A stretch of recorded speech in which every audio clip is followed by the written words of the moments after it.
Hi, everyone. Welcome to the Mark Your Trade Show. I'm your host, Tony Mizell. And again, welcome to the show. If you have stayed tuned in previous for my other shows, we talk how parent entrepreneurs advance in their field of what they're good at. And they also bring so much value to all my viewers and listeners that are watching onto the show. If you were perhaps wanting to pivot into this specific field, or if you wanted to get more advisement from a professional in this field. On the show today, I have the infamous good friend of mine, Mr. Bobby Jackson, who is actually going to start out with his famous tagline. Bobby, take it away. Thank you. Thank you so much. Kings, queens, entrepreneurs, and dreamers of the world, welcome. It is going to be a blast. Thank you so much for having me. I am so glad for you to be here. And also, too, give many props to those watching. So if you're military, you know I love military. I back the Wounded Warriors projects as well. Bobby is military, Marine Corps. You already know. Give props to him for that as well. And Bobby, just give us a little bit of your background. You're in the military. You're going to be a full-time entrepreneur here soon as well. What gravitated you to the space that you're in right now doing finance? Absolutely. I'll give a little genesis, if you will. I'm the eldest son of a teenage mother who instilled in her children the importance of hard work and respect. So I took those virtues and those qualities and I took that into the military. And there I started to build a career. I started to show individuals what I was made of. And when they saw what I was made of, they took a liking to it. So time passed. I grew in stature. I grew in respect and in my field. And that's when I got to a certain point where I fell in love with business. It was almost seamlessly I was doing music. I was doing music and I was operating as an artist, doing rap concerts and things that nature. And if you know anything about the music business, you know it's very solopreneurial in nature. Like you promote for yourself, you meet other people, you put your product together in the studio, package it, and you peddle it, you market it all yourself, and then you take a lion's share. So that's where I started. And then I was segued into business at large when I tried to open up a record label in California. It failed miserably, but I learned so much. I learned so much about business. And as I went through that, that's when I fell in love with business. And from there, I started to study finance and economics. So I went to Grand Canyon University, started to pursue my degree in Bachelor's of Science in Finance and Economics. As I went through that, that's when the world just started to open up for me. I started to see things differently. I started to engage with the market differently. And around that time, I saw a need. I saw that solopreneurs did not have the access to accounting services that they needed. So once I identified that, I leveraged my 10 years of military experience in data analytics and leadership, and I fused that with my technical expertise in finance and economics, which led me to create the first virtual accounting firm designed for solopreneurs and entrepreneurs with small teams. And that's really the genesis to how I got here. That's awesome. And I know you read that book too. But that's great just to see, because we've been friends for a while now, and seeing how we both evolved over the course of time and just a short amount of time as well has been exponential, I think and believe. And it, because of the field that you're in, it's so specialized and it's going to help and impact a lot of people as well. Where do you see finances change in the future? We'll go for that one, because as you know right now, a lot of finances is changing with accounting, and then you've got QuickBooks, you got all these new CRMs, but now we've also have the new part of financing, which will be like blockchain, EFT, and those parts. So where do you see the finances changing in the future from accounting? Wow. That is a loaded question. Oh my goodness, loaded question. So with cryptocurrency, let's start there. It's definitely revolutionizing the way we do business.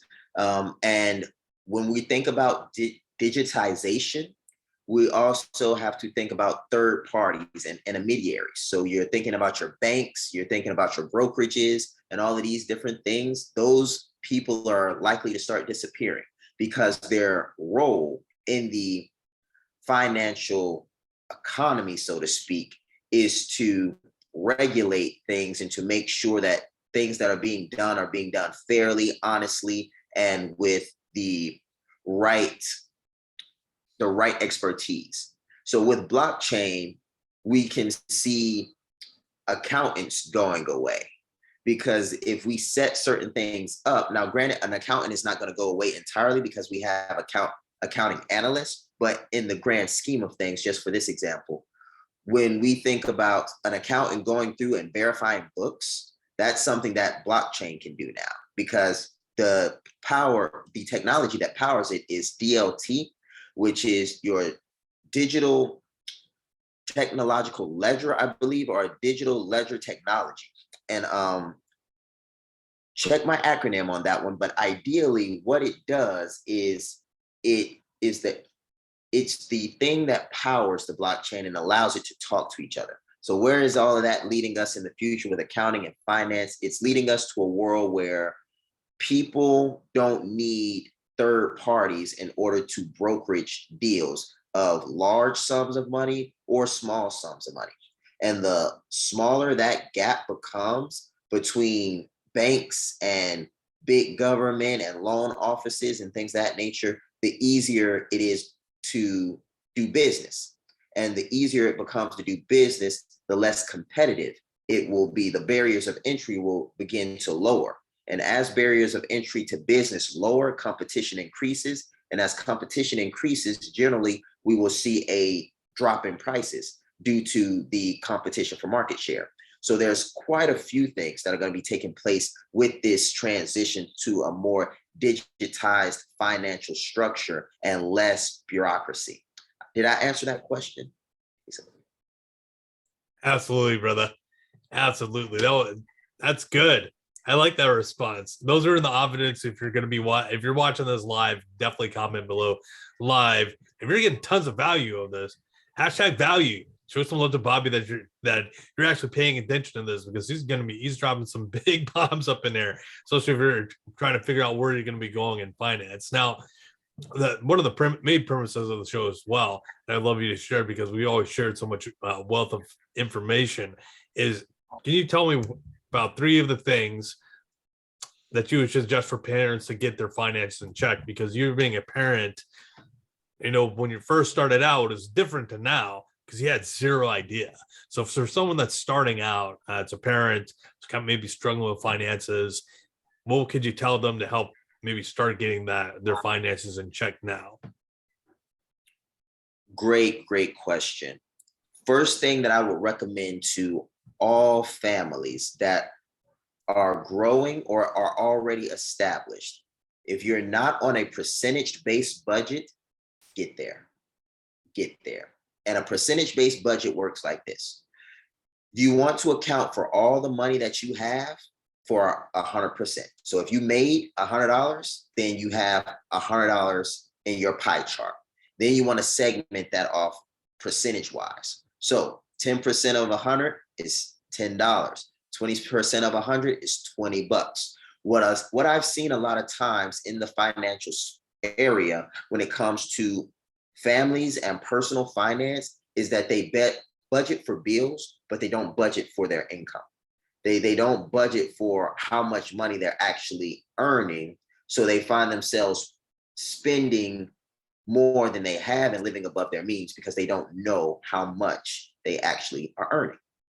And the other flip coin to that is they are spending more than they have to or than they should when they could be investing. They could be saving.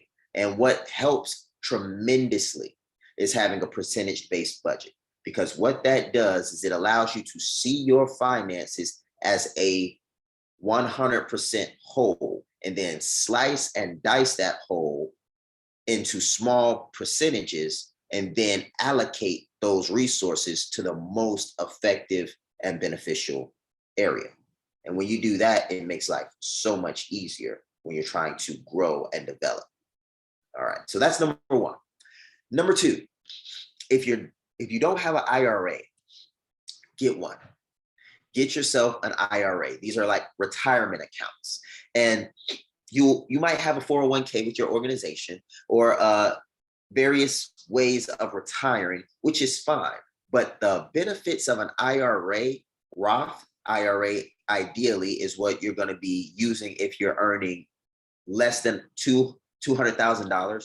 You're usually going to use that Roth IRA. And the reason you're going to use that is because of the tax benefits. So ideally, what you're looking at is tax dollars going into an account and growing tax-free. So when we do a IRA, we're pretty much investing in our future, and we're investing in our future at a compound rate that is negating taxes, that is sidestepping taxes. So when we get to that 59 and a half or that retirement age, and we pull that money out, we're reaping the benefits of tax-free money over X amount of years. So if you don't have an IRA, go ahead and get that, because you are also writing off your taxes too. So the money that you put into that IRA is money that you're not going to be taxed on, because that's already invested, if that makes sense. So pretty much, if you earned, let's say you earned $50,000 and you put $10,000 into an IRA, then they're going to tax you on that 40, and that taxes on 40,000 is going to be a lot less than taxes on 50. So it's really simple math at that point.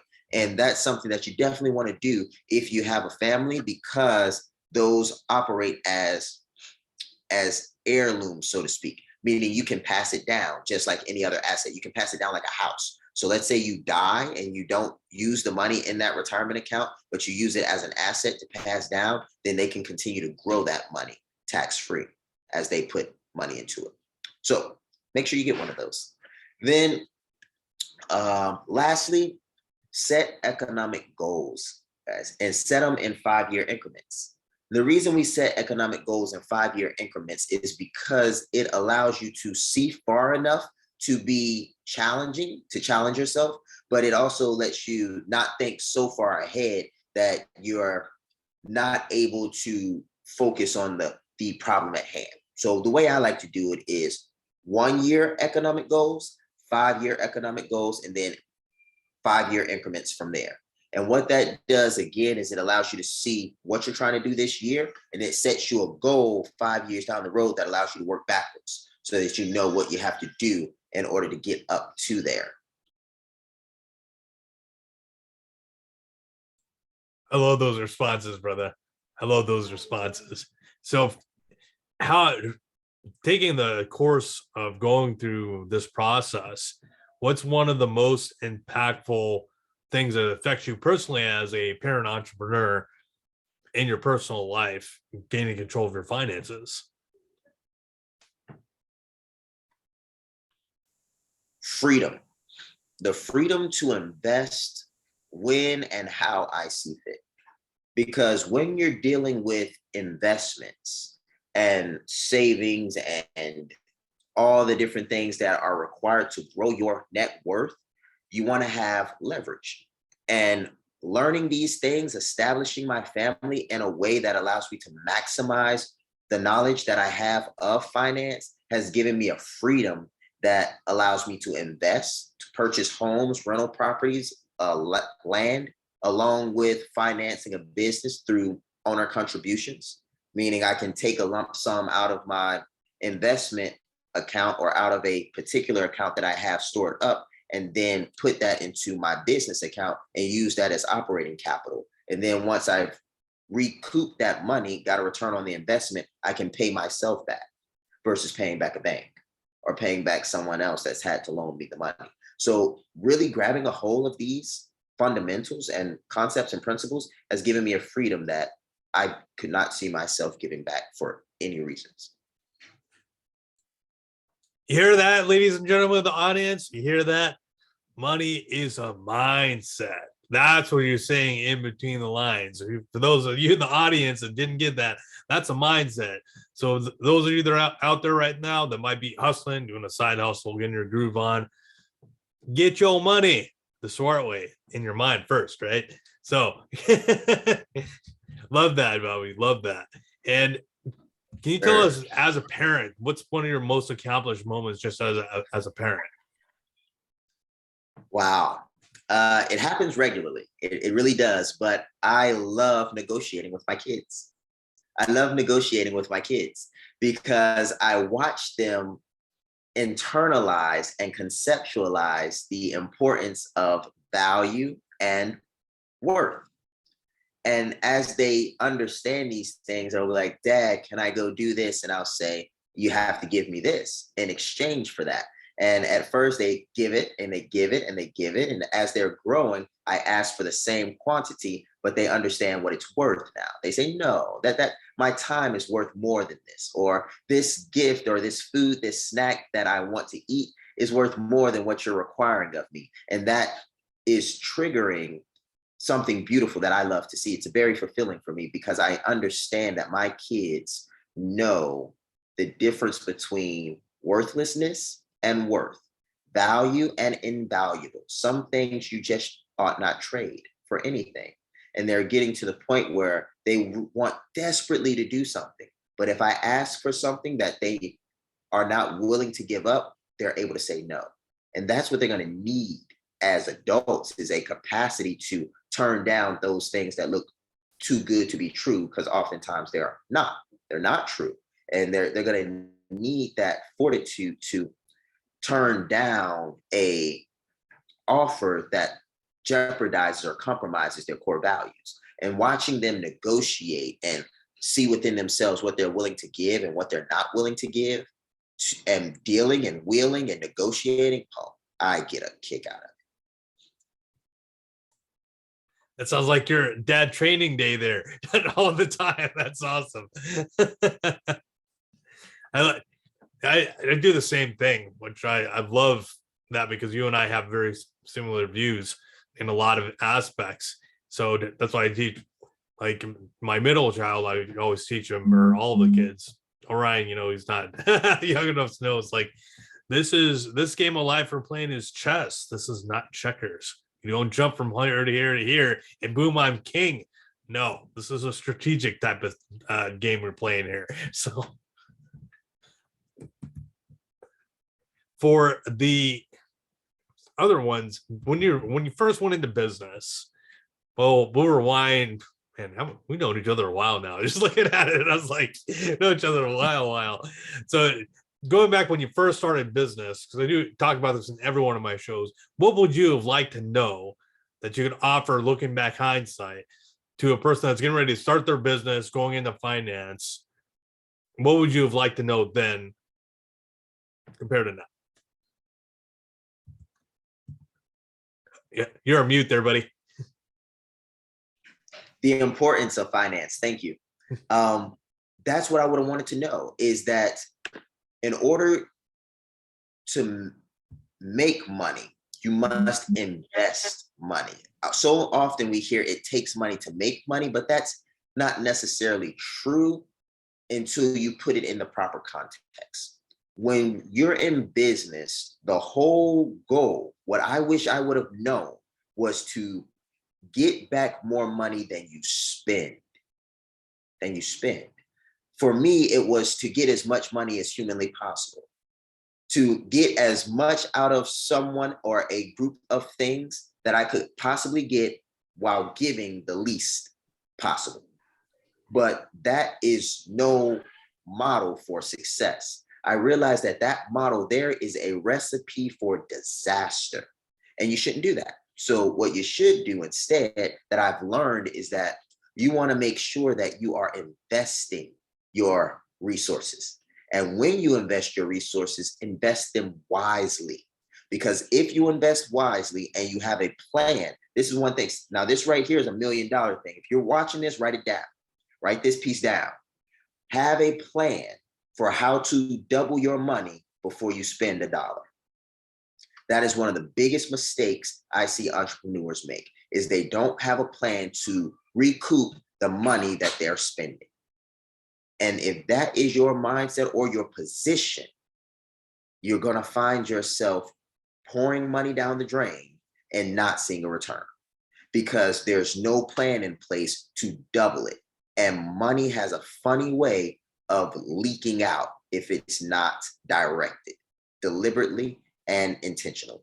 So one of the things I wish I would have known, really wish I would have had a firm understanding of, is that you must invest money to make money. And the sole goal is to recoup more than you invest before your investment runs out.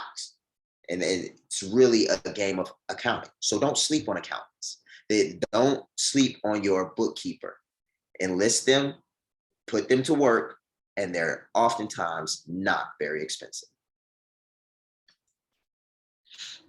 That's great. That kind of reminds me of like the leaky bucket story. You keep pouring and pouring in a leaky bucket, it's still gonna go on all out. It's same concept. Like maybe like what Bruce Lee says, be like water, my friend. Suffer with money. Money is the water, my friend. Yeah, let it flow. Really, man. When I tell you that changed everything for me, when I started investing wisely, I started seeing returns on my investment in leaps and bounds. And I will just leave it at that, because there's so much there when you flow like water, when you let it come in as freely as you let it flow out. I mean, it changes the game for you. But it is, again, what you said earlier, a mindset. One of the biggest things that I had to do was work on my mindset when it came to business, getting in the business of service, and service to others and not service to self. So much there. So much there. 100%, my brother. 100%. And speaking of other lessons, what are 3 top lessons that you learned along your life that you like to deliver to others? Great question. Great question. Love this one. I would say emotions come to pass. Motion is even in the word itself, emotion. Emotions come to pass. So don't linger too long on a blunder, on a mistake, and don't relish too long in a victory, or because they're both momentary. They're both coming to pass. And I learned that if I'm dwelling on a setback, I'm missing opportunities because my head's down generally. You know how your kids look when they've been, chastised, or they're feeling sad about something. They're looking down and they're not looking around.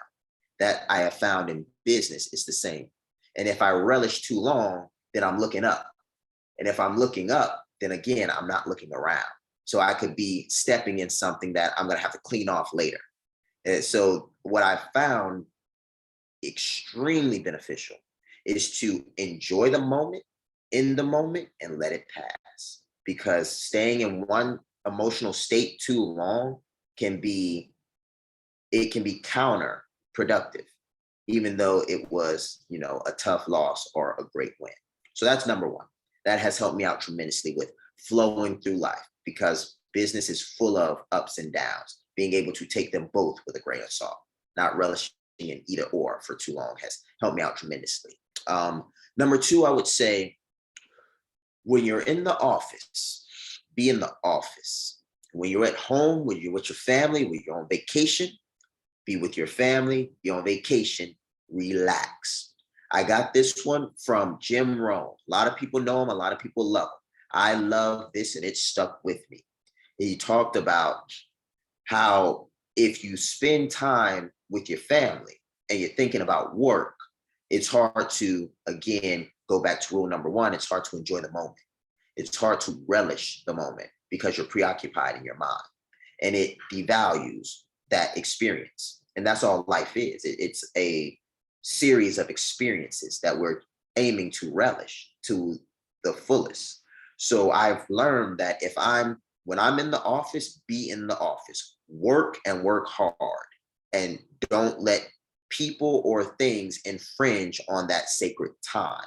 but also treat your family, your relaxation, and your other time, treat it the same, because that separation allows you to live in the moment more fully versus being with your family while your mind is at work, and being at work and feeling like you're neglecting your family, because when you were with your family, you were thinking about work. And now that you're at work, you wish you were back with your family. It just really is no good for the entrepreneur. So that was number two. Number three for me is success can only elude persistence for so long. Success can only elude persistence for so long. So if you're trying at something and you're giving it your best shot, you're giving it an honest go, and it's just not working for you, persistence has been my friend. Persistence, in my experience, has been the saving grace. It's been the propelling and compelling force to get me to the other side. And I found that if I persist long enough, in most instances, my breakthrough is on the other side of my breakdown. And like once I break down, I get to this state where I don't stop. I break down, but I don't break. I kind of break through. And that is my way of saying it. I can't explain it to you, because for other people it could be different. But there's a sweet spot that most entrepreneurs know, that most people know. It's where you've given your all. You've gone the extra mile 2 times and 3 times over, and you're at your wits' end, and you are practically immobilized. You don't know what else to do, but you have faith. You have forward movement and belief, and you hold to your vision. And somewhere in there seems to always be a force that kicks you over the edge. And when you get on the other side, faith is renewed, energy is renewed, your eyes are open, and you see clearly once more. It's a phenomenal and very interesting experience. But I have found that success cannot evade persistence forever. It sounded like using a Dragon Ball Z reference. I'm like, that sounded like a Goku moment right there when he's going Super Saiyan, brother. Yeah. Take it to the next level. That's right. Level up. Everyone watching the show. That's how you gotta level up. When you're in the grid and you just push right through that part, and you come on that next level of what do they say? Another level, another devil, right? And you overcome it. What they say, something new to overcome. And with the persistent aspect that you just touched on as well, what is one of the stories you can tell about persistence for families? So let's say, hypothetically speaking, have parents in it and they're struggling and they're being persistent, but they're not quite there yet. What's one story you could tell them of how you overcame that part to get you to the other side? Great question. So I'm a father of 4, and I have a blended family, meaning my first 3 children are not my own biological children. And if anyone's ever raised children of their own, it's difficult. Children of someone else is, in some instances, a nightmare until you figure it out, because you don't know how to raise your own kids. Imagine trying to raise children that are not even biologically in your scope or purview. So that's the premise. So you can imagine I've had a lot of perseverance and persistence to get to where I am now, where my children love and adore me. I love and adore my babies, and we've come so far. And one thing that I will say, a story I will share about persistence, is being malleable. Because when you persist, you oftentimes persist through various circumstances. You don't persist through sunshine and, like picnic tables. When you're persisting, it's usually sunny some days, it's a blizzard another day, it's a hurricane this day, a tsunami that day. There's so many different things crashing in on you. from various angles. And when you persist, you want to be malleable, meaning when the water is hitting you, being able to mold and shape and adjust, being adaptable. So when you go through a storm, in my experience, you should come out looking more prepared to weather that storm when it comes again. Because you go in like a block, but then you weather the storm, and the erosion and all the different things that happen in that should have shaped you to help you endure that in the future. So for me, I had to get rid of selfish ideologies, and I had to get rid of a me perspective. Because when you're raising kids, so my wife had 3 children before we got married. So I went from 0 kids to trio of kids. From 0 to trio, ladies and gentlemen. And when that happens to you at 27 years old, 26 years old, I've lived my entire adult life on my own terms, answering to no one, doing what I felt when I felt like doing it.